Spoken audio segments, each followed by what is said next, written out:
que nous devons, nous, Grassfield, développer une école qui est exclusivement anglophone.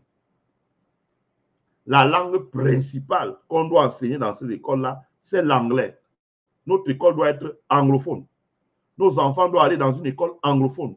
Un parent Grassfield qui ne met pas son enfant dans une école où l'enseignement se fait en anglais, sache que son enfant a déjà perdu 80% de chances de réussir dans le monde de demain.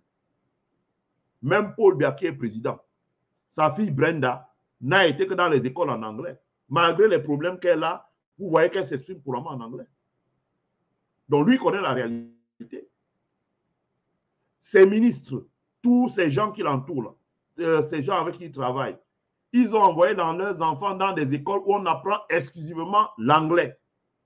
La raison pour laquelle ils envoient les vôtres dans les écoles où on apprend le français, c'est parce qu'ils veulent toucher les subventions étrangères, etc., pour mettre ça dans leur poche.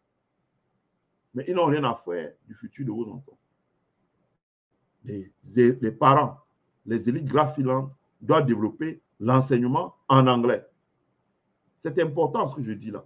Hein, ce n'est pas pour attaquer quelqu'un. Ce n'est pas, c'est ce que nous voyons. Qu'est-ce que vous pouvez encore faire aujourd'hui si vous ne maîtrisez pas l'anglais? Franchement, parlons peu, parlons vrai. Qu'est-ce que vous pouvez encore faire aujourd'hui si vous ne maîtrisez pas l'anglais? Vous pouvez aller dans quelle école si vous ne maîtrisez pas l'anglais? Qu'est-ce que vous pouvez encore faire? Je veux dire, je ne sais même pas, les mots me manquent. Qu'est-ce que vous pouvez encore faire si vous ne maîtrisez pas l'anglais? C'est pratiquement impossible aujourd'hui de vous livrer à une activité si vous ne maîtrisez pas l'anglais. L'anglais est devenu incontournable. La deuxième raison pour laquelle nous devons utiliser l'anglais, nous sommes quand même voisins du Nigeria. Le Nigeria aujourd'hui, là, alors je vous parle, a 220 millions d'habitants. Le Nigeria, dans 30 ans, donc en 25 ans, en 2050, le Nigeria aura, les projections, aura 400 millions d'habitants, aura égalé les 400 millions d'habitants. Alors, avec un Nigeria qui a 400 millions d'habitants, si vous parlez le français, mais vous êtes cuit. Vous voyez que même, je dis que vous n'avez jamais entendu Mitterrand, par exemple, qui était président de la France, parler en anglais. Vous n'avez jamais entendu Pompidou, qui était président de la France, parler en anglais. Mais aujourd'hui, qu'est-ce que vous voyez quand vous voyez le président français?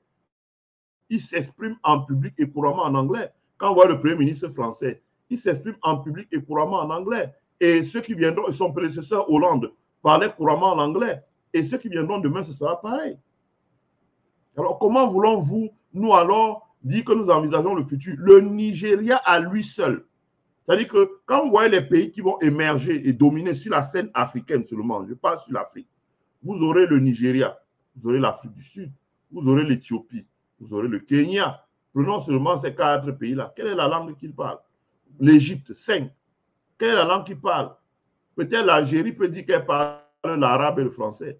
Mais les 5 pays-là, l'Algérie ne fait pas le poids. Ils parlent déjà l'anglais. Ils parlent l'anglais. Ils parlent l'anglais.